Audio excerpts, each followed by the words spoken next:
এই যে ভূমিকম্প হলো আপনার গান বাজনা বাজানোর কারণে। মুহাম্মদ সাল্লাল্লাহু আলাইহি ওয়াসাল্লাম কি মিথ্যা কথা বলে? কারা কারা হাত তোলেন তো যে মুহাম্মদ সাল্লাল্লাহু আলাইহি ওয়াসাল্লাম জানে না, মুহাম্মদ সাল্লাল্লাহু আলাইহি ওয়াসাল্লাম জানে না, এরকম কারা কারা স্বীকার করে? আল্লাহ নবী বলেছে, যখন বাদ্যযন্ত্র বেড়ে যাবে, গায়িকারা সম্মুখে এসে নাচবে, তুমি অপেক্ষা করো, পাহাড়গুলো কেঁপে উঠবে, পৃথিবীটা নড়ে উঠবে। জালজালা ইযা জুলজিলাতিল আরদু জিলজালাহা, যখন পৃথিবী প্রবল কম্পনে প্রকম্পিত হবে।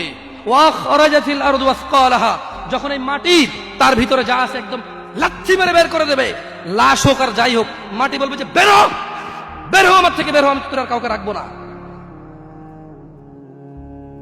وقال الانسان, মানুষ বলবে মালাহা মালাহা, পৃথিবীটা কি হলো, এই মাটির কি হলো, কেন সে কবরগুলো লাশগুলো বের করে দিচ্ছে, কেন সে স্বর্ণ মতি হীরা মানিক্য বের করে দিচ্ছে, মালাহা, এর কি হলো, কেন পাহাড় নড়ে উঠছে, কেন পাহাড় ভেঙে চূর্ণ বিচূর্ণ হয়ে যাচ্ছে?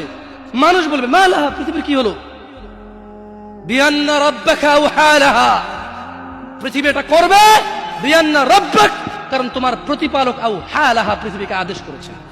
আপনি গান শোনেন, আমি শুনি না, আপনি গান বাজান, আমি বাজাই না। যখন চিটাগং নড়ে উঠলো ভূমিকম্পে, আপনার বাড়ির সাথে আমার বাড়িটাও নড়ছে। বন্ধ করেন এই জুলুম আমাদের উপর। আল্লাহর দিকে তাকিয়ে বন্ধ করেন, আল্লাহর দিকে তাকিয়ে বন্ধ করেন। আপনার বাড়িটা যদি ভেঙে ফেলার ইচ্ছা হয়, বুলডোজারে ভেঙে ফেলেন, কেউ ধরবে? কেউ জিজ্ঞেস করবে আপনাকে? আপনি গান বাজনা শুনে এভাবে পৃথিবীতে বিপর্যয় নিয়ে আসতেছেন। ইত্তাকিল্লাহ হাক্কা তুকাতিহ, আল্লাহকে ভয় করেন যেভাবে ভয় করা উচিত।